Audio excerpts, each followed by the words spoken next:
before Julius Caesar conquered Gaul, before he crossed the Rubicon, before he became dictator of Rome.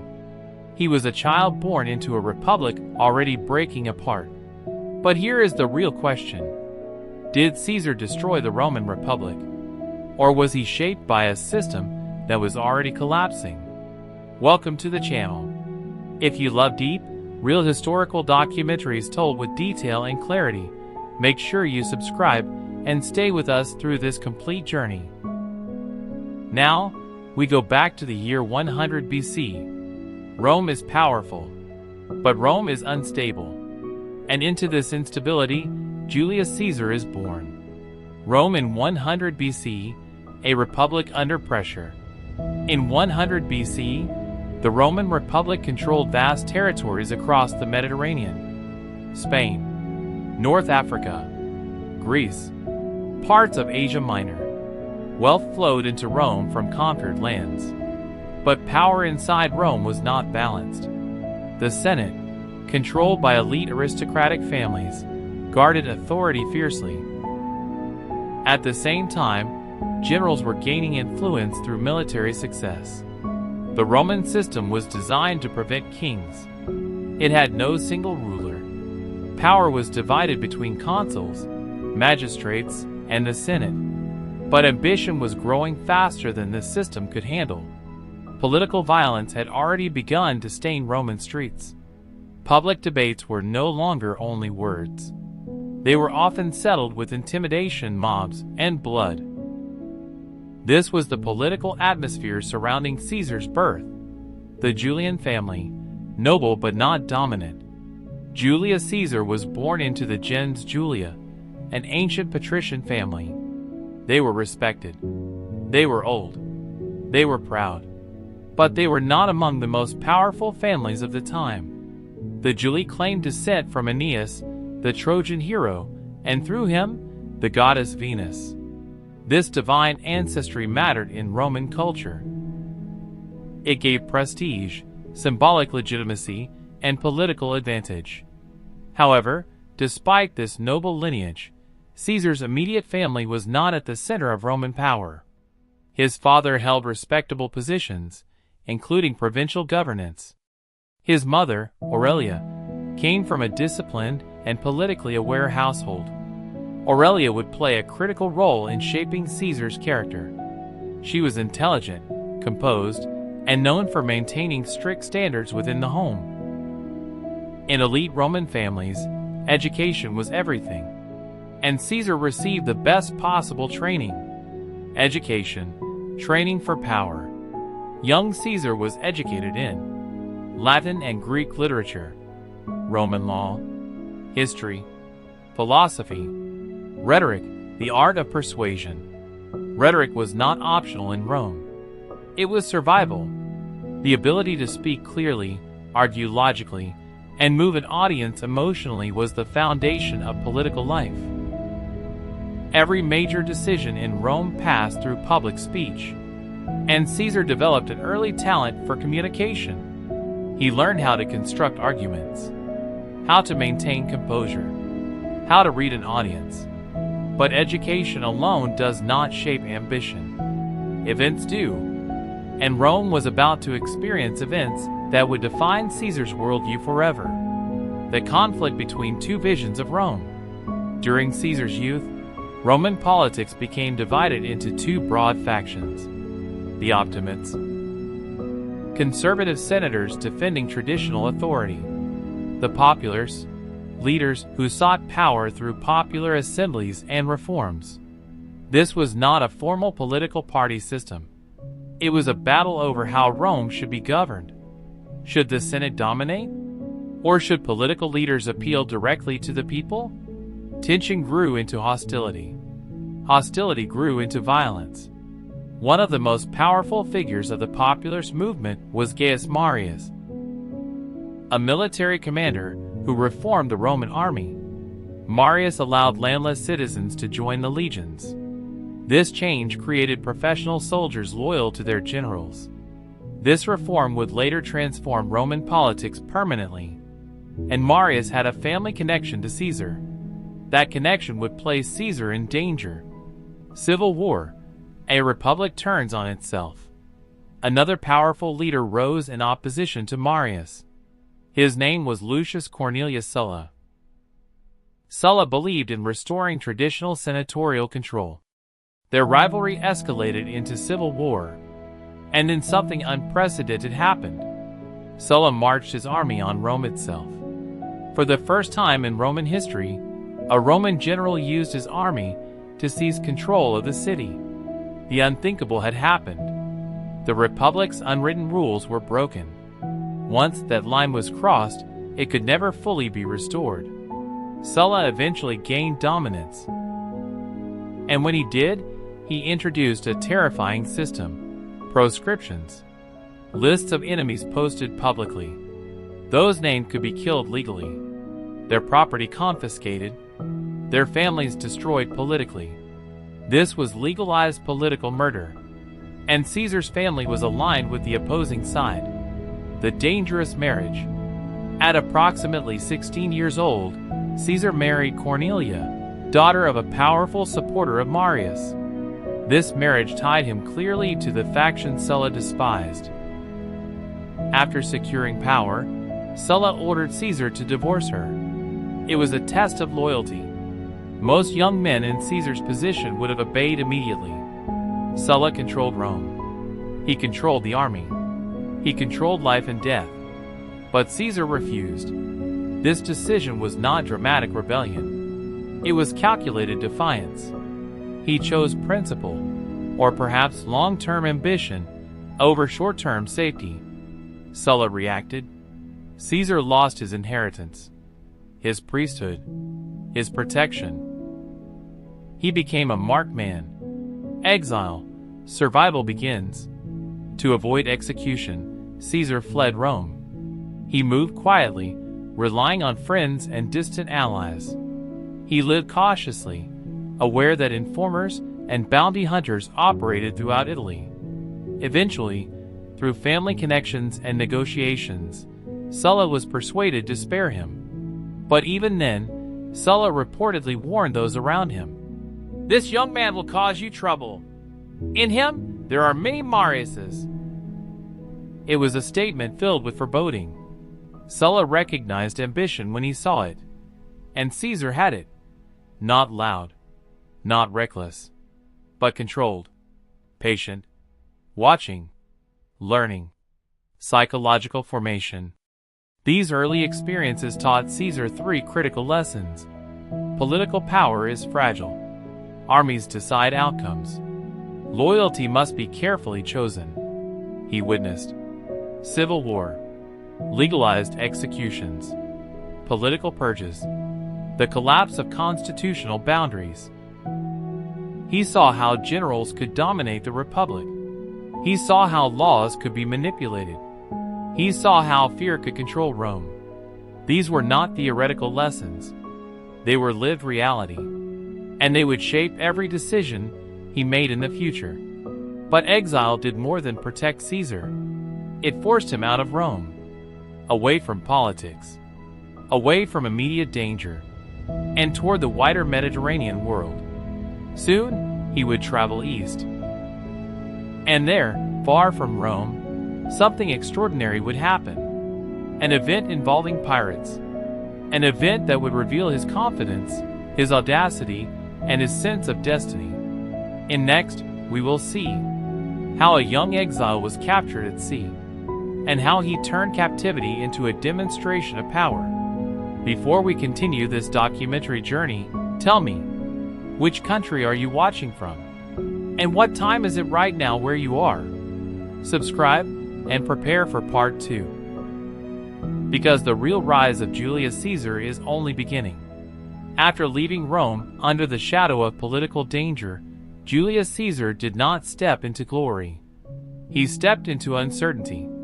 The republic he was born into had already shown him its darkest face: executions without trial, political revenge, and the terrifying power of men like Sulla, who could decide life and death with a single list of names.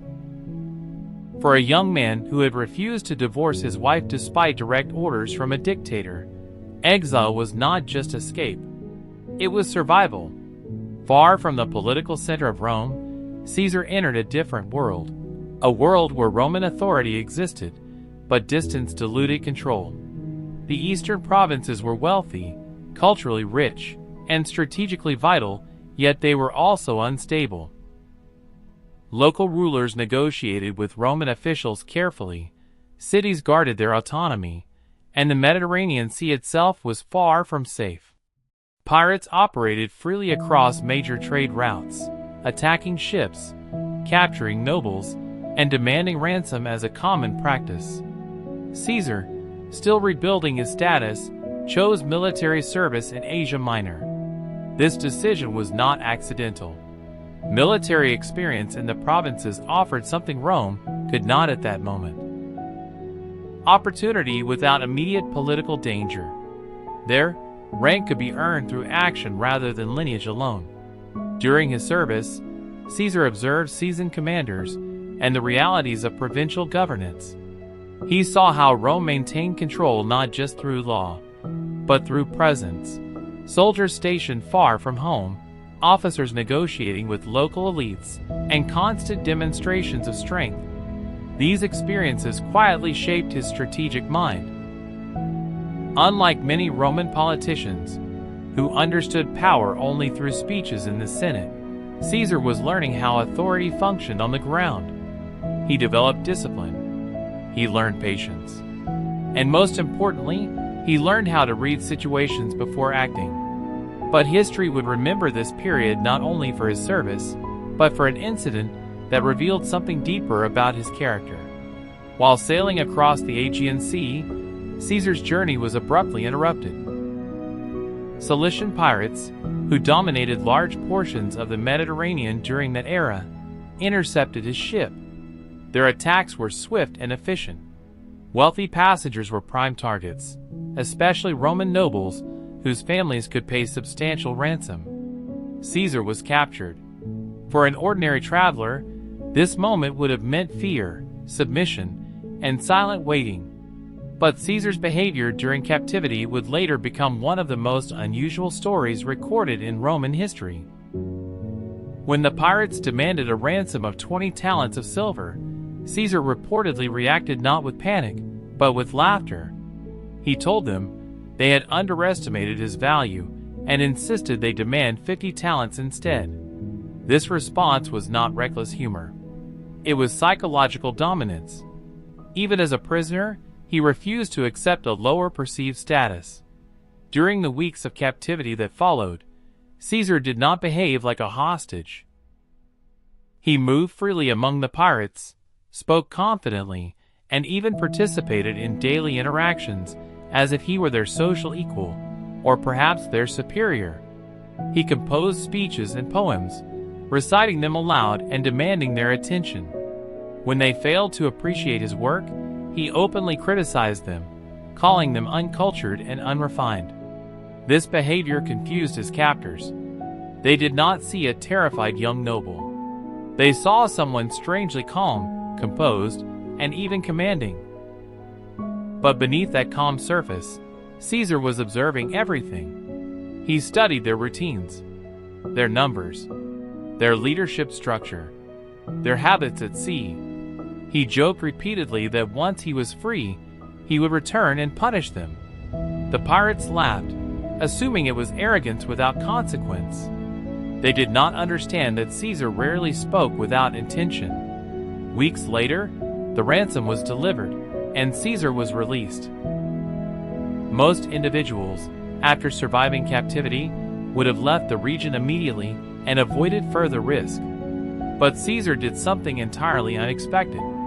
Instead of disappearing into safety, he went directly to nearby coastal cities, gathered ships, recruited forces, and launched a pursuit against the very pirates who had held him. This action was not ordered by the Senate. It was not approved by a governor. It was entirely his initiative. He tracked the pirates, captured them, and carried out the punishment he had promised. They were crucified, a standard Roman punishment for pirates. However, Historical accounts suggest he ordered their throats cut beforehand, a detail that reveals a complex blend of ruthlessness and calculated restraint. This episode is often simplified as a dramatic anecdote, but in reality, it reveals a foundational truth about Caesar's personality. He did not forget insults. He did not accept humiliation. And he did not rely solely on official authority to act. After this event, his reputation quietly grew. Not loudly, not dramatically, but steadily among military circles and provincial officials who valued decisiveness and initiative. He continued serving in the Eastern Territories, where he participated in military operations and administrative duties. During the siege of Mytilene, he displayed notable bravery and was awarded the civic crown, one of the highest honors a Roman citizen could receive for saving the life of a fellow soldier in battle. This was not a symbolic reward. In Roman culture, the civic crown carried immense prestige. It granted social respect, public recognition, and a permanent mark of honor in one's career. While Caesar was gaining experience abroad, Rome itself remained politically fragile. The death of Sulla did not restore true stability. Instead, it left behind a republic that had already crossed dangerous precedents. Generals had marched on Rome. Political enemies had been executed legally. The balance of power between Senate authority and military influence had been permanently altered. Caesar was watching all of this from a distance, and distance gave him perspective. He began to understand that Rome's political system was no longer functioning as it once had. The traditional structure still existed, but ambition among powerful men was growing stronger than constitutional limits. Wealth, military command, and public popularity were slowly becoming more influential than formal titles. When Caesar eventually prepared to return to Rome, he was no longer the vulnerable youth who had fled a dictator's wrath. He returned as a man shaped by exile, survival, and real-world experience. He had seen fear, captivity, military life, and the mechanics of power outside the Senate's controlled environment. Back in Rome, his re-entry into political life was careful and calculated. Advancement in the Republic followed a structured path, and Caesar began climbing it step by step. He did not rush recklessly toward dominance. Instead, he built alliances, strengthened his public image, and used his oratory skills to gain attention in legal and political circles. But his ambition came with a cost. To gain popularity among the Roman people, Caesar spent vast amounts of money on public events, games, and social obligations. In Roman politics, generosity toward the public translated into influence. However, this strategy pushed him into heavy debt. Financial burden became a silent companion to his rising reputation. Yet Caesar appeared unconcerned by debt in the way most Roman elites would have been. He seemed to believe that future power would solve present financial risks. This mindset suggests long-term strategic thinking rather than short-term caution. At the same time, he carefully aligned himself with the popular tradition, positioning himself as a leader who valued the people's support rather than relying solely on aristocratic approval. This political identity would later become central to his rise. Still, one must ask an important question. Was Caesar simply rebuilding his career, or slowly preparing for something far greater? Because every experience during this period, exile, piracy, military service, political observation, financial risk, was shaping a personality that combined patience with ambition, charm with calculation, and confidence with strategic restraint.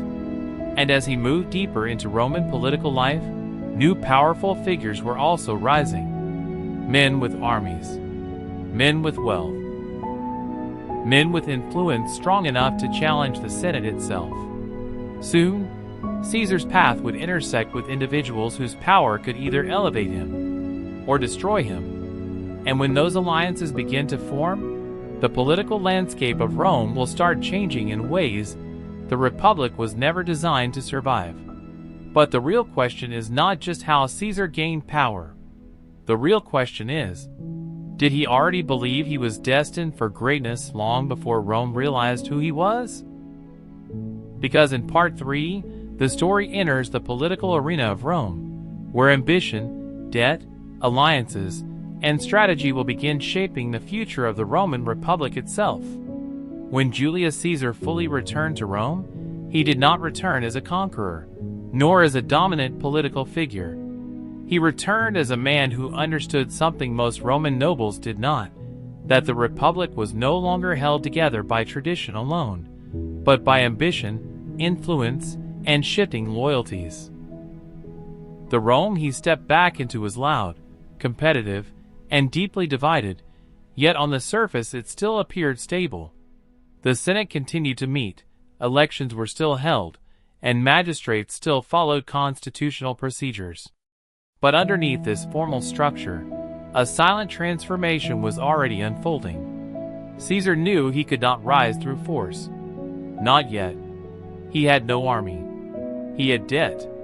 He had reputation, but not ultimate power. So he chose a different path, patience. He began rebuilding his political career carefully, following the cursus honorum, the traditional ladder of Roman political offices. Each position was not merely a title, but a public test of competence, loyalty, and influence. His first steps were modest but strategic. He worked as a military tribune and later pursued legal advocacy, gaining attention through public speeches in Roman courts. His voice, calm yet persuasive, began attracting audiences. Unlike many aristocrats who relied only on lineage, Caesar relied on presence. Rome at that time valued oratory as a weapon equal to the sword. Courtrooms were not quiet legal chambers as they are imagined today.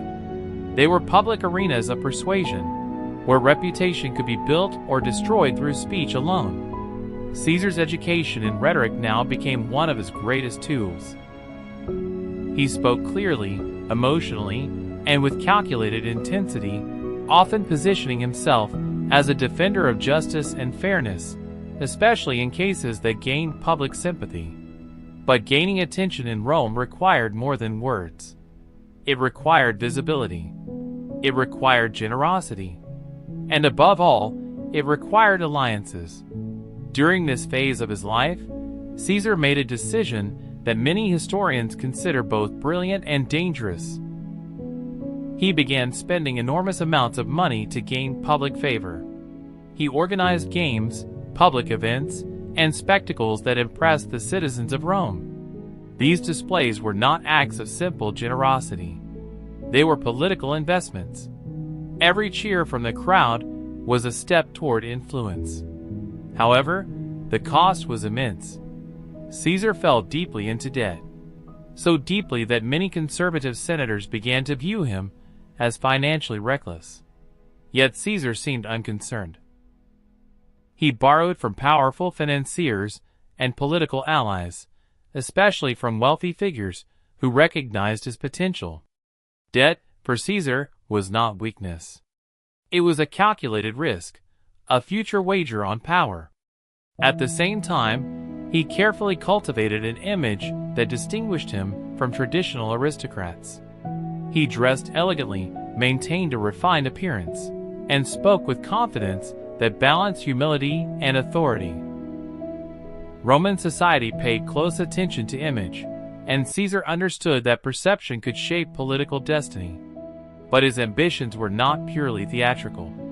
They were ideological. Rome was still divided between two broad political tendencies: the conservative elite, who prioritized senatorial authority, and the populist leaders who appealed directly to the people.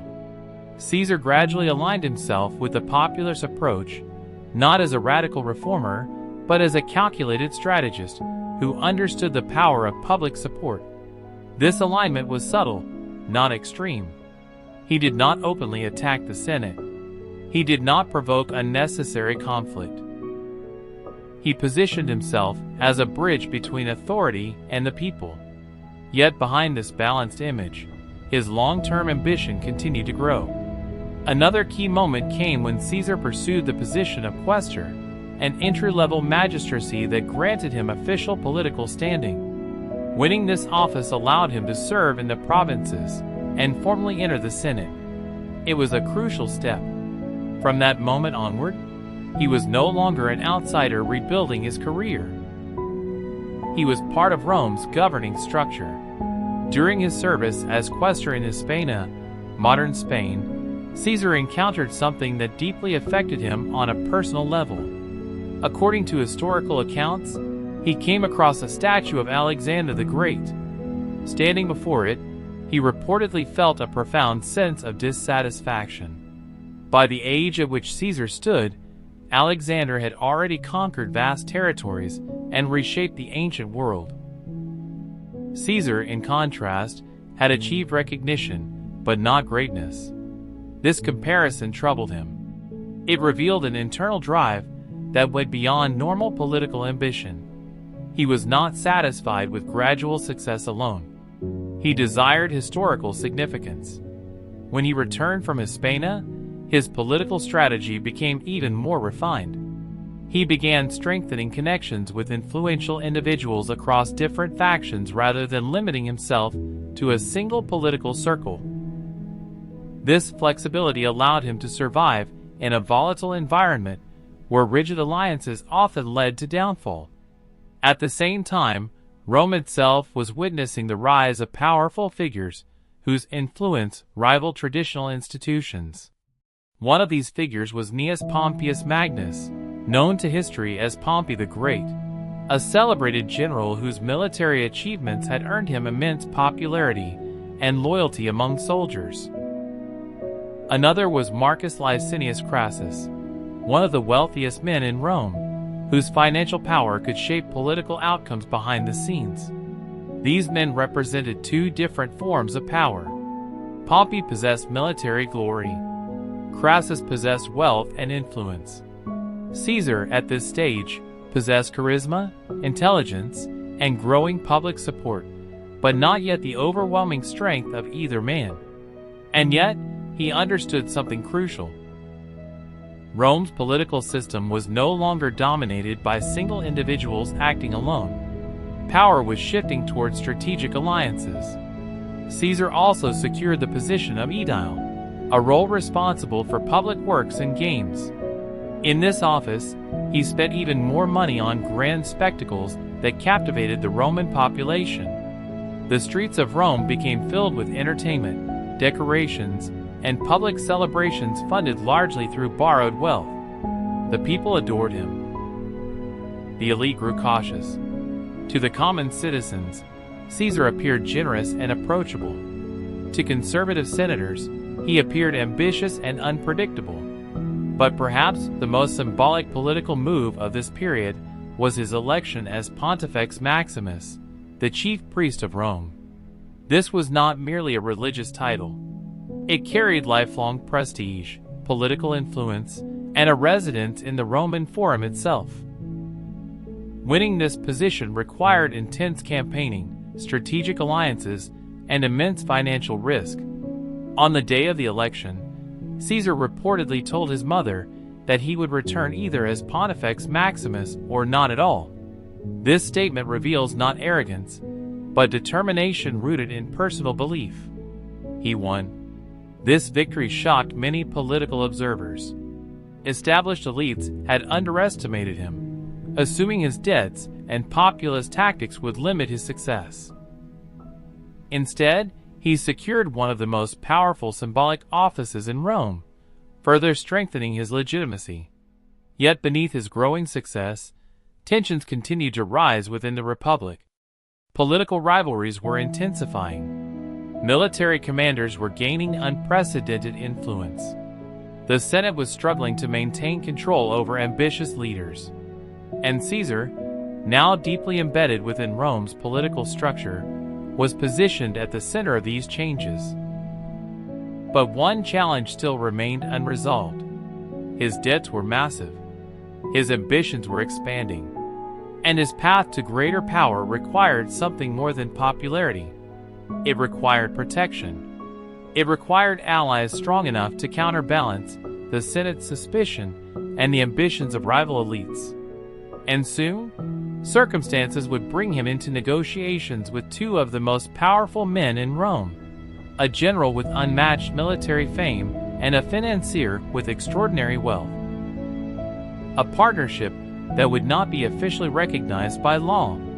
A partnership formed not by tradition, but by mutual ambition. A partnership that would later be known as one of the most consequential political alliances in Roman history.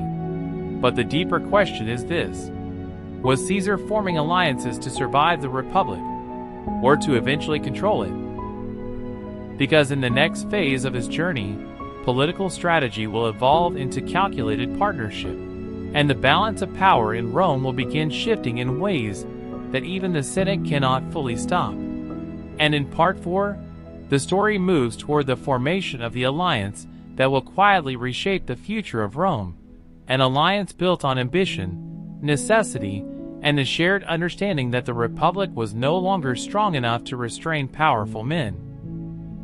By the time Julius Caesar reached the height of his early political career in Rome, the Republic was no longer functioning as a balanced system of shared authority. Outwardly, the Senate still debated laws, magistrates still held office, and elections still occurred with traditional rituals. But beneath this familiar structure, the political reality had shifted. Power was no longer defined only by legal titles. It was increasingly defined by influence, wealth, military loyalty, and public support.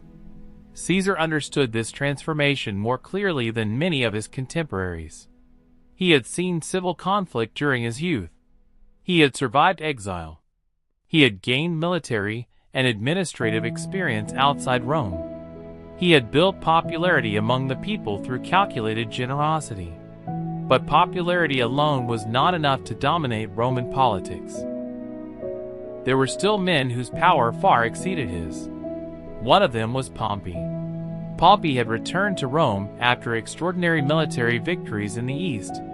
He had defeated powerful enemies, reorganized territories, and brought immense wealth back to the Republic. His soldiers were loyal to him, and his reputation among the people was immense.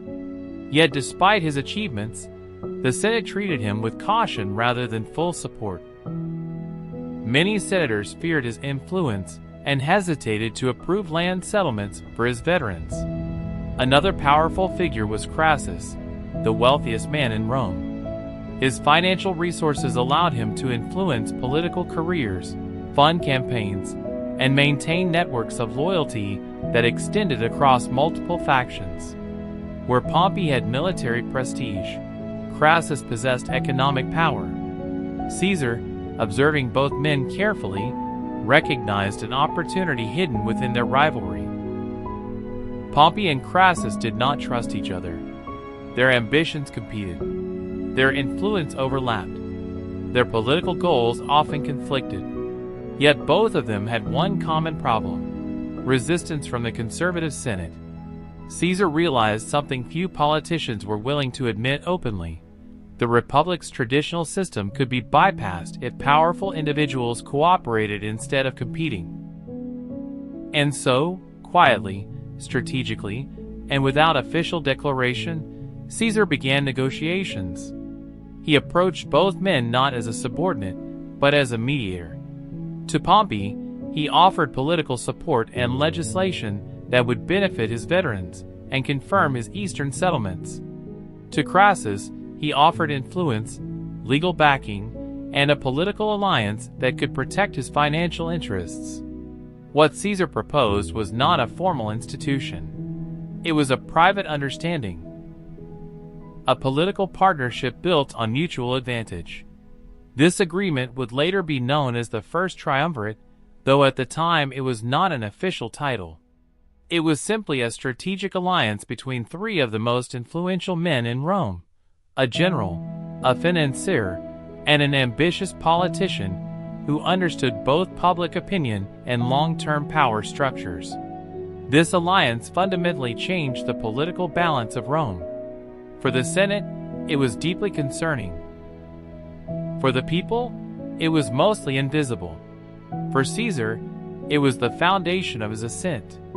In 59 BC, Caesar pursued the consulship, the highest elected office in the Roman Republic. Winning the consulship was not merely a political achievement. It was a gateway to legislative authority, administrative control, and future provincial command. With the support of his alliance and strong public popularity, Caesar secured the office of consul. However, his consulship was not peaceful. From the beginning, opposition emerged within the Senate, especially from conservative figures who viewed Caesar's reforms as threats to traditional authority.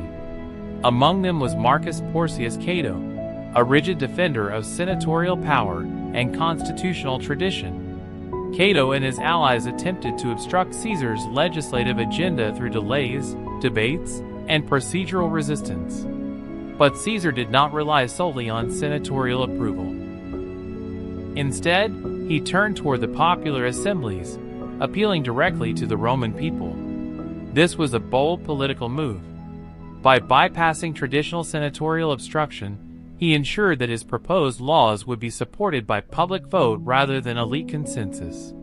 One of his major legislative actions involved land reform. He introduced a bill to distribute land to Pompey's veterans and to poorer citizens. This policy served multiple purposes simultaneously. It satisfied Pompey, strengthened his alliance, gained public approval, and demonstrated his ability to deliver tangible benefits to the population. The Senate resisted fiercely. Debates grew intense. Political tensions escalated. Public gatherings became increasingly charged.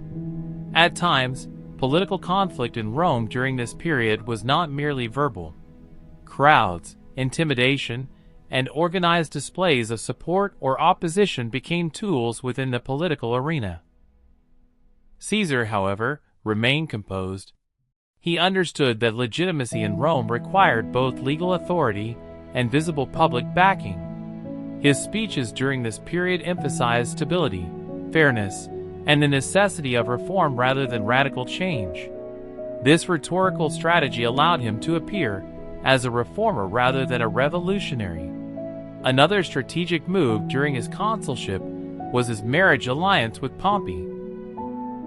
Caesar arranged for his daughter Julia to marry Pompey, strengthening their political bond through family ties. In Roman elite society, marriage was not merely personal. It was political strategy. This union made the alliance between Caesar and Pompey more durable and emotionally reinforced. At the same time, Caesar secured a crucial long-term advantage. Instead of accepting a minor provincial assignment after his consulship, he ensured he would receive command over the provinces of Cisalpine Gaul and Illyricum, later expanded to include Transalpine Gaul. This command granted him military authority for several years, a rare and powerful opportunity. This decision was not accidental. It was calculated. In Roman politics, military command provided something no office in the city could offer: loyal legions. And loyal legions meant independent power. While many senators viewed provincial command as a routine administrative duty, Caesar saw it as the stage where his future would truly unfold. Debt could be repaid through conquest. Reputation could be elevated through victories. And political leverage could be secured through military success. As his consulship came to an end, opposition against him remained strong within conservative circles. Some senators feared that his alliance with Pompey and Crassus undermined the republic's balance. Others believed his populist strategies set dangerous precedents. Yet legally, he had followed constitutional processes. He had been elected consul. He had passed laws through assemblies. He had secured provincial command through legitimate arrangements. Nothing he did was openly illegal. But the method, the alliances, the public appeal, the political pressure. signaled a new kind of leadership emerging within the Republic. When Caesar finally departed Rome to assume command in Gaul, many senators felt relief rather than concern. They believed distance would reduce his political influence. They assumed provincial warfare would keep him occupied and away from the city's power struggles. They did not yet understand that Gaul would transform him from a powerful politician into something far more dangerous.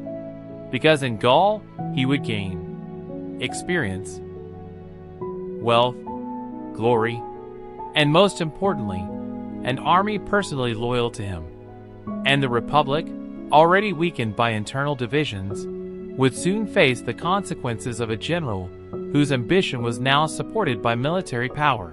But the deeper question begins here. Did the Senate truly believe sending Caesar to Gaul would limit his influence? Or did they unknowingly give him the very tool that would one day challenge the authority of Rome itself?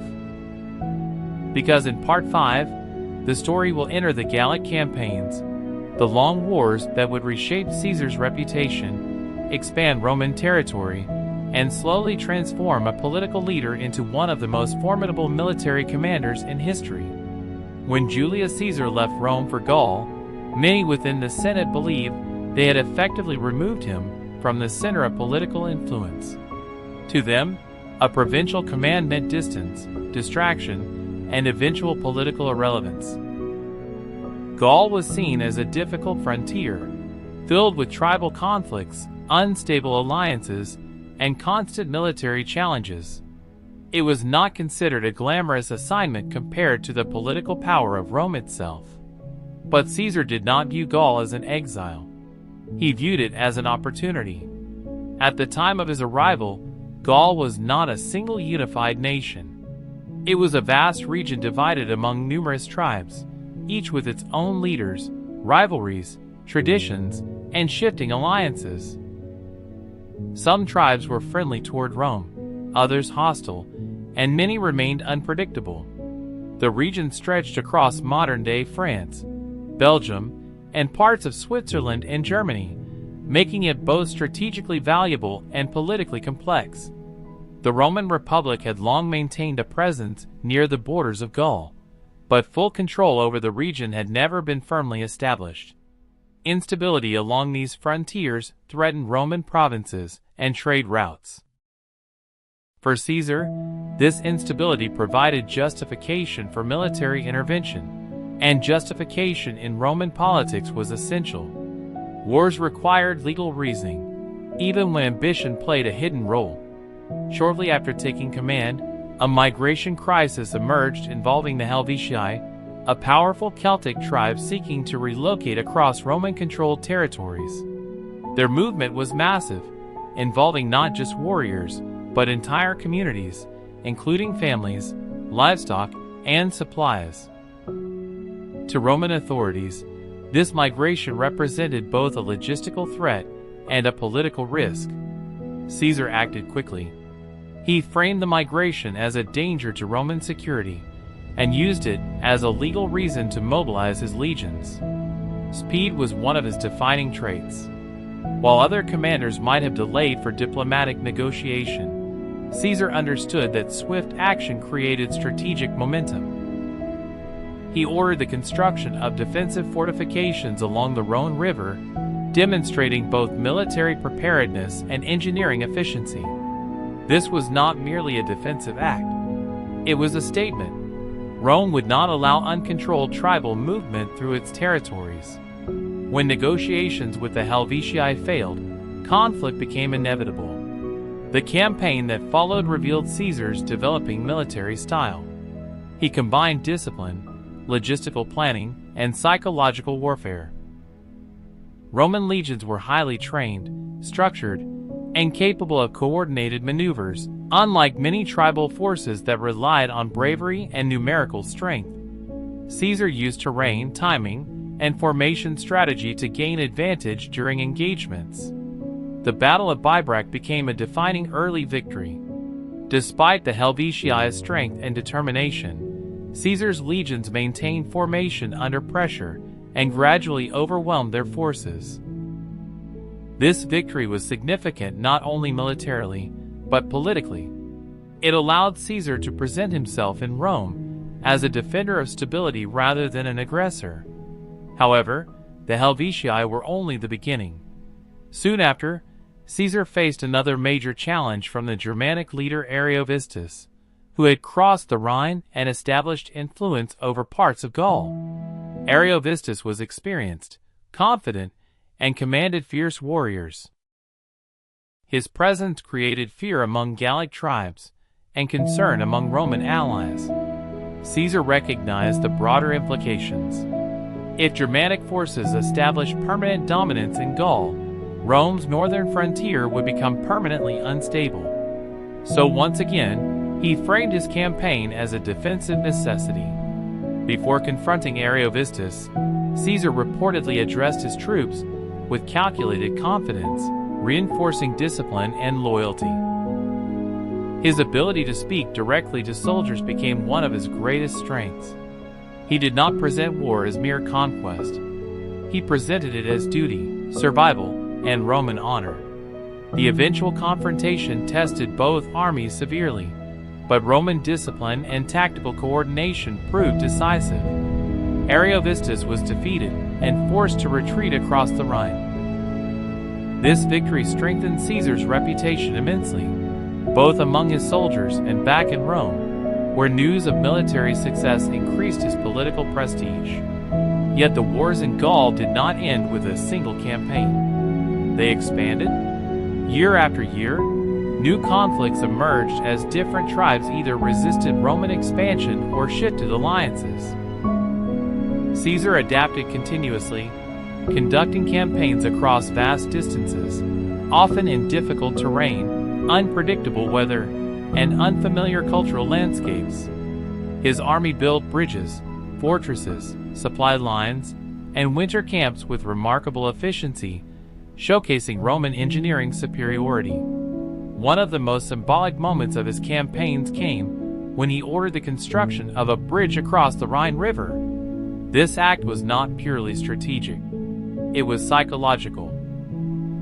By crossing into Germanic territory, and then withdrawing after demonstrating Roman capability, Caesar sent a message that Rome could project power beyond traditional boundaries at will. Soon after, he launched expeditions into Britain. These expeditions were not full-scale conquests, but they carried enormous symbolic value. Britain was considered distant and mysterious by many Romans. By leading legions across the sea, Caesar elevated his image as a commander willing to explore and challenge the unknown. Even limited success in Britain enhanced his prestige back in Rome. Meanwhile, the Gallic tribes began realizing the long-term implications of Roman presence. Resistance intensified. The most significant uprising came under the leadership of Vercingetorix, a charismatic and intelligent Gallic chieftain who managed to unite multiple tribes under a single coordinated resistance. This unity posed a serious challenge to Caesar's strategy, as he was no longer facing isolated tribal forces, but a consolidated opposition.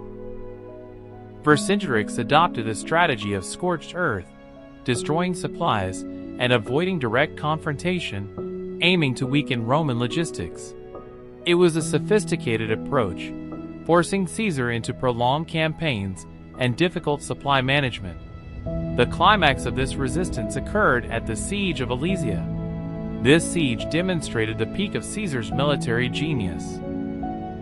Instead of retreating when surrounded by a massive relief force, Caesar ordered the construction of dual fortification lines, one facing inward to contain Vercingetorix's forces, and another facing outward to defend against incoming reinforcements.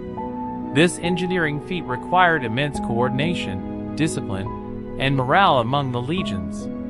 The situation was extremely dangerous. Roman forces were outnumbered. Supplies were strained. Pressure mounted from both inside and outside the fortifications.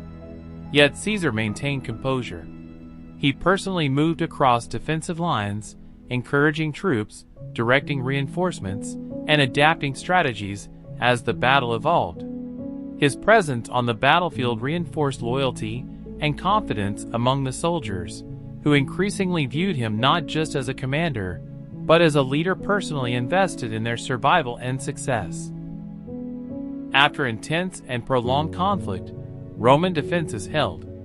The relief forces were repelled, and Vercingetorix ultimately surrendered. This moment marked a turning point in the Gallic Wars. With organized resistance weakened, Roman control over Gaul became increasingly secure. The conquest of Gaul brought enormous consequences. For Rome, it meant expanded territory, increased wealth, and enhanced security along the northern frontier. For Caesar, it meant something far more significant.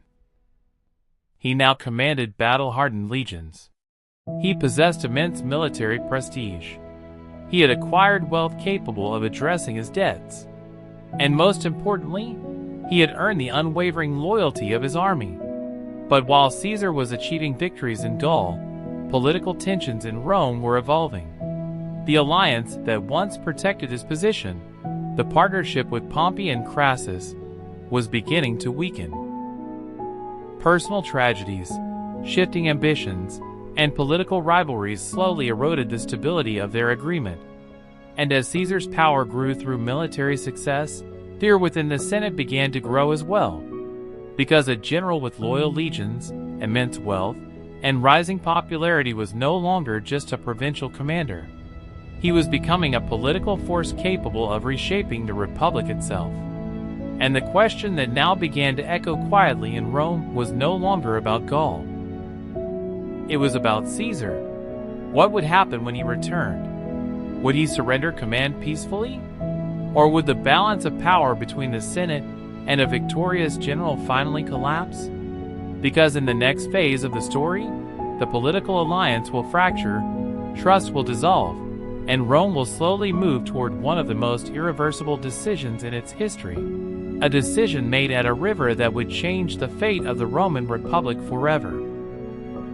As the long years of war in Gaul drew closer to their conclusion, the balance of power within the Roman world was shifting in ways that few fully understood at the time. Julius Caesar was no longer merely a politician with ambition or a commander seeking glory. He had become something far more consequential, a man whose authority rested not only on titles or speeches, but on the loyalty of hardened legions who had fought beside him through nearly a decade of relentless campaigns. While he expanded Roman territory in the north, Rome itself was changing in his absence. The political alliance that had once stabilized his rise, the informal partnership between Caesar, Pompey, and Crassus, had begun to weaken. What had originally been a pragmatic arrangement based on mutual advantage slowly transformed into a fragile structure held together by personal trust and political necessity. And as time passed, both of those foundations began to erode. The first major fracture came with the death of Julia, Caesar's daughter and Pompey's wife. Her marriage had not only been a personal bond, but a political bridge between two powerful men. With her death, that emotional connection dissolved. Pompey and Caesar were no longer bound by family. Their relationship gradually shifted from cooperation to cautious distance. Then came another turning point, the death of Crassus during his eastern campaign against Parthia. Crassus had served as the financial and political counterweight within the alliance. His wealth and influence balanced the ambitions of both Caesar and Pompey. Without him, the equilibrium collapsed. Now, only two dominant figures remained. One commanded immense military experience and popular prestige in Rome. The other commanded loyal legions and unmatched battlefield success in Gaul. Pompey, increasingly aligned with the Senate, began consolidating his authority within Rome. The Senate, which had long viewed Caesar's growing power with unease, now saw Pompey as a potential protector of the Republic's traditional order. Gradually, political narratives shifted. Caesar, once seen as a useful ally operating in distant provinces, was now viewed by many senators as a potential threat. Reports of his victories in Gaul continued to arrive in Rome, each one reinforcing his reputation. Dispatches described defeated tribes, secured territories, and disciplined legions capable of enduring extreme hardship. To the public, he appeared as a hero expanding Roman greatness. To conservative elites, he appeared as a commander accumulating too much independent power. Roman law required that a general relinquish command of his army before re-entering the city of Rome. This rule existed for a reason deeply rooted in Roman political tradition. The Republic feared kings, and it feared generals, who might use military force to influence political decisions. By forcing commanders to disband their armies before entering Rome, the system aimed to preserve civilian authority over military power. But Caesar's situation was uniquely complex. If he returned to Rome without his command, he would lose the legal protection granted by his office. His political enemies, who had grown increasingly hostile during his absence, could immediately prosecute him for various alleged abuses of power committed during his consulship years earlier. These charges were not purely legal. They were political weapons designed to weaken or eliminate rivals. Caesar understood this danger clearly. For years, he had balanced military campaigns with careful political communication. He sent detailed reports to Rome, portraying his actions as defensive and necessary for the Republic's stability. Yet beneath the official narratives, tension continued to grow. Meanwhile, Pompey's position strengthened. He was granted extraordinary authority to maintain order in Rome, especially during periods of political unrest and violence in the streets. Elections were frequently disrupted by factional clashes, and public assemblies became arenas of intimidation rather than peaceful decision-making. The Republic, though still functioning in form, was increasingly unstable in practice. As the Senate debated the future of Caesar's command, pressure mounted. Some senators demanded that he immediately relinquish his army and return to Rome as a private citizen. Others, more cautious, suggested negotiation or compromise. A smaller faction still respected his achievements and feared the consequences of provoking a commander who had spent years leading battle-tested legions. Caesar proposed a legal compromise. He offered to surrender his command if Pompey would also relinquish his extraordinary powers. On the surface, this appeared reasonable. It suggested balance, mutual disarmament, and respect for Republican tradition. But politically, it was rejected. The Senate, increasingly influenced by Pompey's allies, issued a stronger demand. Caesar must disband his army and return without conditions. This decision transformed political tension into a constitutional crisis. Because for Caesar, compliance meant vulnerability, and refusal meant rebellion. At this point, the psychological dimension of the conflict became as important as the legal one.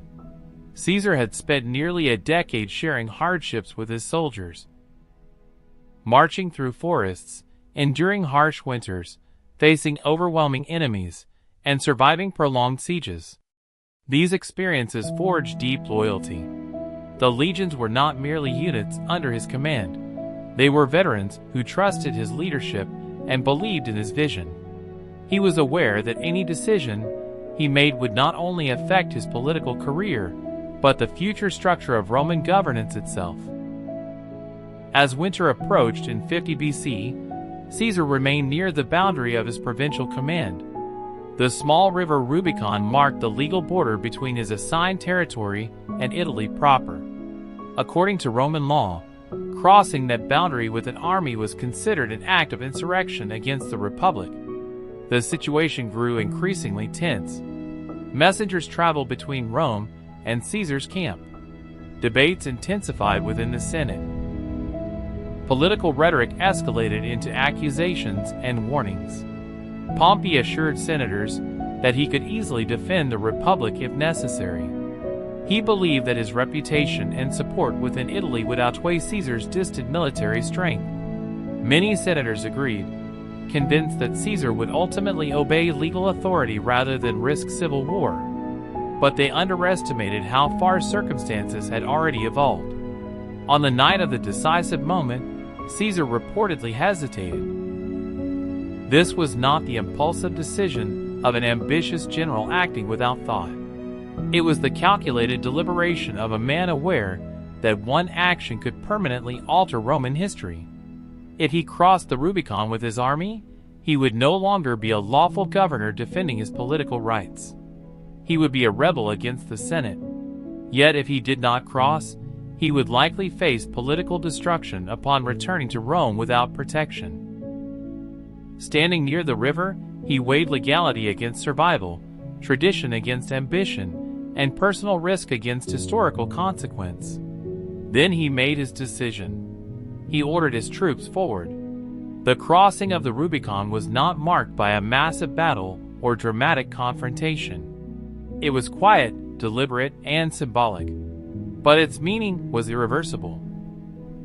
By leading his legion across that boundary, Caesar effectively declared that the conflict between himself and the Senate could no longer be resolved through negotiation alone. Civil war had begun. News of his advance spread rapidly across Italy. Panic emerged within political circles in Rome. Pompey and many senators, realizing that Caesar's movements were swift and strategically organized, chose to withdraw from the city rather than face immediate confrontation. They relocated to the south and eventually toward the eastern provinces, planning to regroup and gather larger forces. Caesar, moving with calculated speed, secured key and supply routes with minimal resistance. Many local officials and communities, rather than opposing him, opened their gates. Some supported him out of admiration. Others acted out of fear. Many simply desired stability after years of political unrest. Unlike the image of a reckless invader, Caesar presented his actions as a defense of his legal rights and the rights of the Roman people against senatorial injustice. His proclamations emphasized restoration rather than domination, framing the conflict as necessary rather than aggressive. But beneath the political language, the reality was clear. Rome was now divided between two centers of power, Pompey and the Senate in the east, Caesar and his legions advancing through Italy. The Republic, already weakened by decades of internal rivalry, now faced its greatest internal conflict yet. And as Caesar continued his advance, the question was no longer whether war would happen. The question was how far it would go, because the next phase would not be about political debate or legal authority. It would be decided on battlefields across the Roman world, where former allies would become enemies, and where the fate of the Republic would be determined not in the Senate chamber, but in open war. And the deeper question that now emerged was even more dangerous than the war itself. If Caesar defeated Pompey and the senatorial forces, would he restore the Republic as he claimed? Or would Rome, after centuries of resisting kings, finally submit to the rule of one man? When Julius Caesar crossed the Rubicon and advanced into Italy, the decision did not immediately plunge Rome into chaotic destruction as many had feared. Instead, what followed was something far more revealing: a swift political collapse of resistance across much of the Italian peninsula. City after city opened its gates, local officials chose neutrality or submission, and communities that had grown tired of political instability saw Caesar less as an invader and more as a force of order. This reaction was not accidental. For years, Caesar had carefully shaped his public image through written reports, speeches, and calculated political messaging. Even during the Gallic campaigns, he had ensured that news of his victories reached Rome in a structured and persuasive manner. He presented himself not as a conqueror driven by personal ambition, but as a servant of the Republic forced into difficult decisions by hostile political opponents. By the time he entered Italy, many citizens already perceived him through this narrative. Meanwhile, Pompey and the senatorial leadership made a critical strategic decision. Rather than defending Rome directly, they withdrew southward, eventually moving toward Greece and the eastern provinces where they could gather larger forces, access naval strength, and rely on established political alliances. To some observers, this retreat appeared cautious and practical. To others, it appeared as a sign that the Senate had lost confidence in its immediate ability to resist Caesar's advance. Caesar entered Rome without a major battle. This moment carried enormous symbolic weight. A general who had crossed a sacred legal boundary now stood within the capital of the Republic, yet he did not immediately declare himself dictator or king. Instead, he acted with calculated restraint. He addressed the Senate, reassured the population, and emphasized that his actions were aimed at restoring stability rather than dismantling Republican institutions. However, the reality remained unavoidable. The Republic was now divided, and civil war was no longer theoretical. Pompey, gathering forces in the east, began organizing a large military coalition composed of senatorial supporters, allied kings, and experienced commanders loyal to the traditional order. His reputation as a great general still commanded respect across many provinces, and his control over naval routes gave him a strategic advantage in terms of supplies and mobility. Caesar, on the other hand, faced a different set of challenges. Although his legions were battle-hardened and deeply loyal, they were fewer in number compared to the potential forces Pompey could assemble. Moreover, the geography of the conflict now stretched across multiple regions: Italy, Hispania, Greece, North Africa, and beyond. This was no longer a single campaign. It was a global civil conflict within the Roman world. Rather than immediately pursuing Pompey across the sea, Caesar made a strategic decision that revealed his understanding of long-term warfare. He first turned his attention to Hispania, where Pompeian forces controlled significant military resources. By neutralizing these armies, he would prevent them from threatening his rear and secure vital supply lines. The campaign in Hispania demonstrated Caesar's preference for speed and psychological warfare. Instead of engaging in unnecessary large-scale battles, he maneuvered carefully, cutting off enemy supplies, surrounding opposing forces, and forcing surrender through strategic pressure. His approach minimized casualties, while maximizing political advantage, as defeated Roman soldiers were often pardoned rather than executed.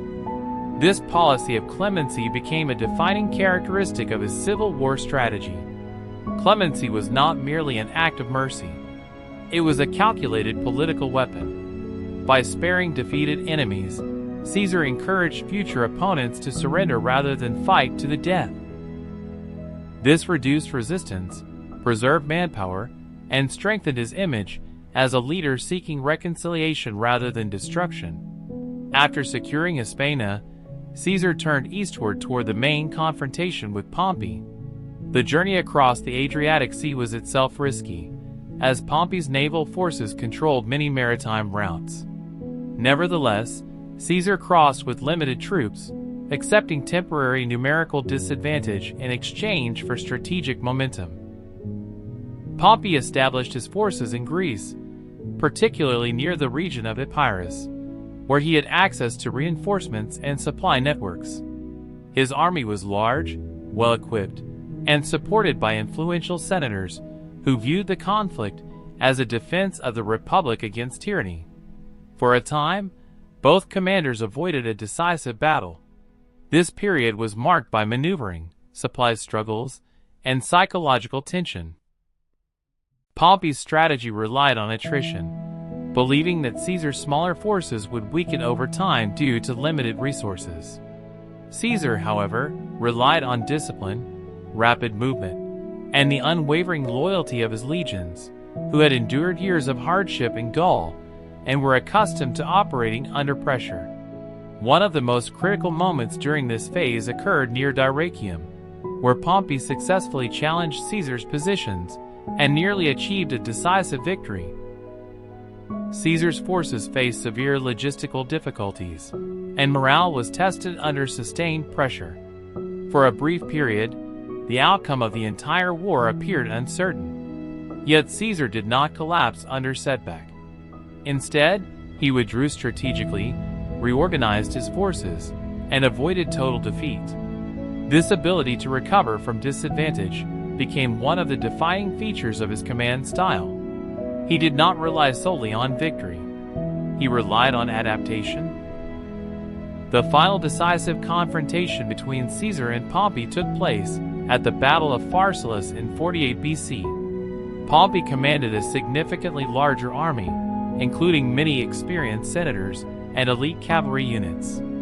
His supporters believed numerical superiority would ensure victory. Caesar, by contrast, relied on veteran legions whose loyalty and battlefield discipline had been forged over years of continuous campaigning. Before the battle, Caesar reportedly addressed his troops directly, reminding them of their shared history, their victories, and the stakes of the conflict. His speeches were not grand theatrical displays, but focused appeals to loyalty, survival, and honor. When the battle began, Pompey's strategy centered on overwhelming Caesar's forces through cavalry superiority. Anticipating this, Caesar implemented a tactical adjustment by positioning reserve infantry units to counter the cavalry advance, a decision that would prove decisive. As Pompey's cavalry attempted to flank Caesar's lines, they were met with unexpected resistance. The momentum shifted. Veteran legionaries held formation under intense pressure, and gradually the numerical advantage of Pompey's forces became less effective against disciplined coordination. The battle turned. Pompey's army began to lose cohesion. Command structure weakened. Retreat spread across the ranks. Pharsalus ended not merely as a military victory for Caesar, but as a psychological collapse of the senatorial military resistance in that region. Pompey fled the battlefield. His escape marked the end of organized large-scale opposition in Greece, but not the end of the war itself. Seeking refuge, he traveled to Egypt, hoping to secure political support and rebuild his position. However, the political climate in Egypt was unstable, and local rulers, attempting to gain favor with Caesar, made a decision that would permanently alter the course of events. Upon Pompey's arrival, he was assassinated before he could even fully disembark and organize his plans. When Caesar later arrived in Egypt and was presented with Pompey's severed head, historical accounts suggest he did not react with satisfaction, but with visible grief and disapproval. Despite their rivalry, Pompey had once been his ally, his son-in-law's father, and one of the greatest generals of the Republic. His death marked not only the elimination of a rival, but the symbolic end of an era of shared leadership among Rome's most powerful men. Yet even after Pharsalus and Pompey's death, the civil war was not fully over. Pompeian forces continued resistance in various regions, including North Africa and Hispania. Caesar would be required to conduct further campaigns to fully secure his position. But the balance of power had undeniably shifted. He was no longer merely a general defending his political rights. He was now the dominant military figure in the Roman world. However, victory in civil war brought its own dangers. The Republic still existed in name. The Senate still functioned. Traditional institutions remained intact, but their independence had been profoundly weakened. And as Caesar moved from battlefield command back toward political authority, a new and even more complex question began to emerge among Romans. Had he saved the Republic from chaos?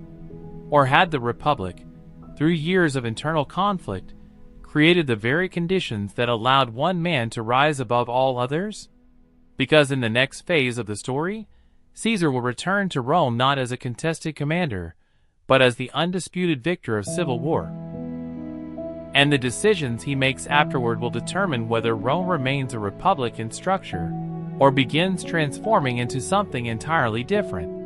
When Julius Caesar emerged as the dominant victor of the civil war, the Roman world did not suddenly fall silent in celebration, nor did it immediately collapse in resistance. Instead, it entered a strange and uncertain phase. A period where war had technically ended in many regions, Yet the deeper political consequences of that war were only beginning to unfold. The Republic still existed in name. The Senate still convened. Magistrates still held office. But everyone in Rome understood a truth that few openly spoke. Power was no longer balanced as it had been before. Caesar now stood at the center of that imbalance. After the death of Pompey in Egypt, Caesar did not immediately return to Rome.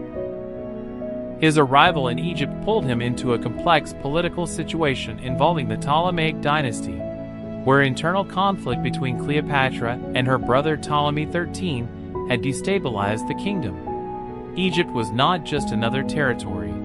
It was a vital grain supplier to Rome, and any instability there directly affected the Roman population. Caesar's involvement in Egyptian affairs was both strategic and political.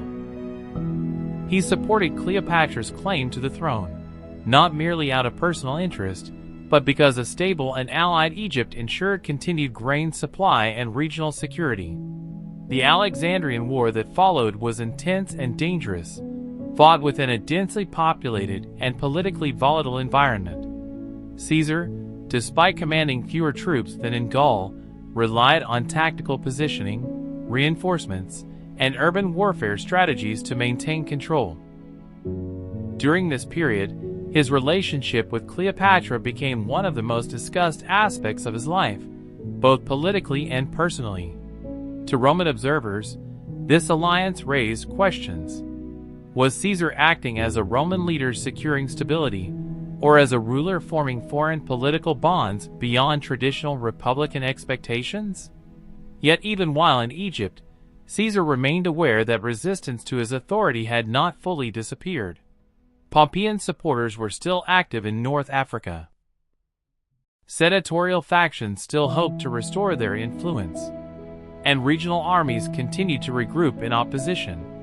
Thus, rather than settling into political rule, Caesar resumed military campaigns. In North Africa, he faced forces led by remaining Pompeian generals, who refused to accept the outcome of Pharsalus. The Battle of Thapsus became another decisive confrontation. Though the opposition fought fiercely, Caesar's experienced legions once again demonstrated superior discipline and coordination. The defeat of these forces further reduced organized resistance. Even then, the conflict was not entirely finished. A final stronghold of opposition emerged in Hispania, where Pompey's sons attempted to revive their father's cause.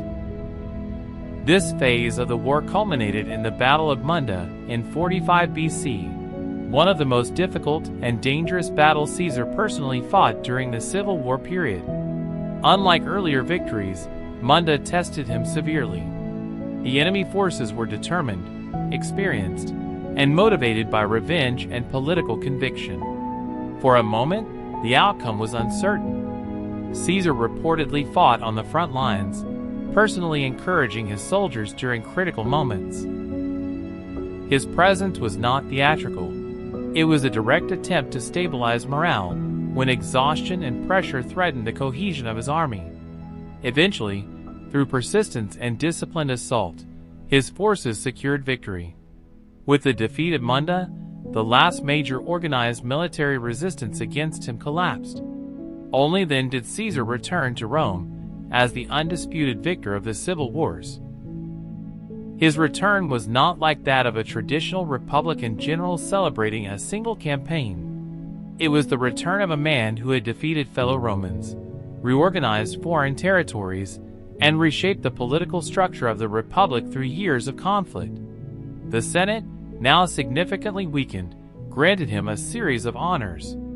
He was named dictator, initially for short terms, and eventually appointed dictator perpetuo, dictator in perpetuity. This title carried enormous weight. In earlier Roman tradition, dictatorship was meant to be temporary, a role assigned during emergencies. But making it effectively permanent signaled a transformation in governance that many found deeply unsettling. Despite this, Caesar did not immediately abolish republican institutions. The Senate continued to exist. Elections continued. Administrative offices remained active. However, their authority increasingly operated under his influence. He introduced numerous reforms aimed at stabilizing and reorganizing the Roman state. One of his most significant actions was the reform of the calendar, resulting in the Julian calendar, which corrected long-standing inaccuracies and provided a more consistent system for governance and agriculture. This reform alone demonstrated his focus on long-term administrative stability rather than purely military dominance. He also restructured debt policies, expanded the Senate's membership, initiated public works projects, and implemented colonization programs that settled veterans and urban poor in newly established communities. These measures reduced social pressure in Rome, while strengthening loyalty among key populations. To many ordinary citizens, these reforms appeared beneficial. Food supply improved, infrastructure expanded, public order stabilized. But among traditional elites, concern deepened. Because while Caesar avoided the title of king, his accumulation of honors, authority, and lifelong dictatorship suggested a shift away from collective republican leadership towards centralized personal rule. Statues were erected in his honor. His image appeared more prominently in public spaces. Ceremonial privileges once reserved for divine or legendary figures were increasingly associated with his name. This gradual elevation created unease within segments of the Senate. Some feared monarchy. Others feared the permanent erosion of republican balance. And a few believed that even if Caesar ruled justly, the precedent he set could allow future rulers to become tyrants. It is crucial to understand that opposition to Caesar at this stage was not driven solely by personal hatred. For many conspirators, it was ideological. They believed they were defending the republic's traditional structure, even if that structure had already been weakened by decades of civil conflict. Meanwhile, Caesar continued planning future campaigns, including a potential expedition against Parthia, which would have expanded Roman influence further east and potentially elevated his military prestige even more. These preparations suggested that his ambitions had not diminished after victory. If anything, they had evolved from survival to legacy. Yet beneath the surface of political reforms and public honors, tension was quietly building. Private meetings occurred. Whispers spread among senators. Concerns transformed into conspiratorial discussions. A group of senators, including individuals who had once been pardoned by Caesar himself, began debating a drastic solution. Among them were figures like Brutus and Cassius, men who justified their actions not as personal betrayal, but as necessary intervention for the preservation of the Republic. Caesar, confident in his position and accustomed to loyalty from those he had spared, underestimated the depth of their resolve. On the Ides of March in 44 BC, during a Senate meeting, the conspiracy reached its climax. Surrounded by senators in what was supposed to be a political gathering, Caesar was attacked repeatedly. The act was swift, coordinated, and symbolic. It was not merely an assassination of a leader. It was an attempt to assassinate the possibility of one-man dominance over Rome. His death did not restore stability.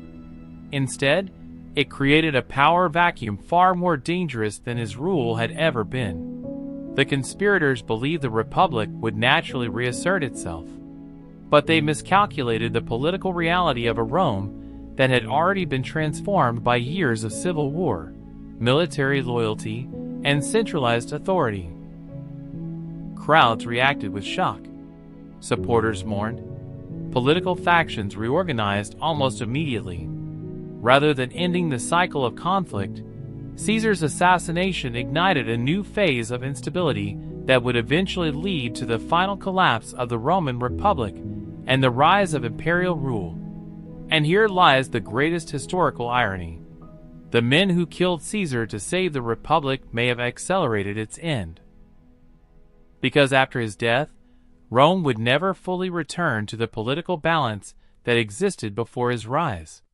Now the deeper question remains. Was Julius Caesar the destroyer of the Republic, or the product of a republic already collapsing under ambition, inequality, and internal conflict long before he crossed the Rubicon?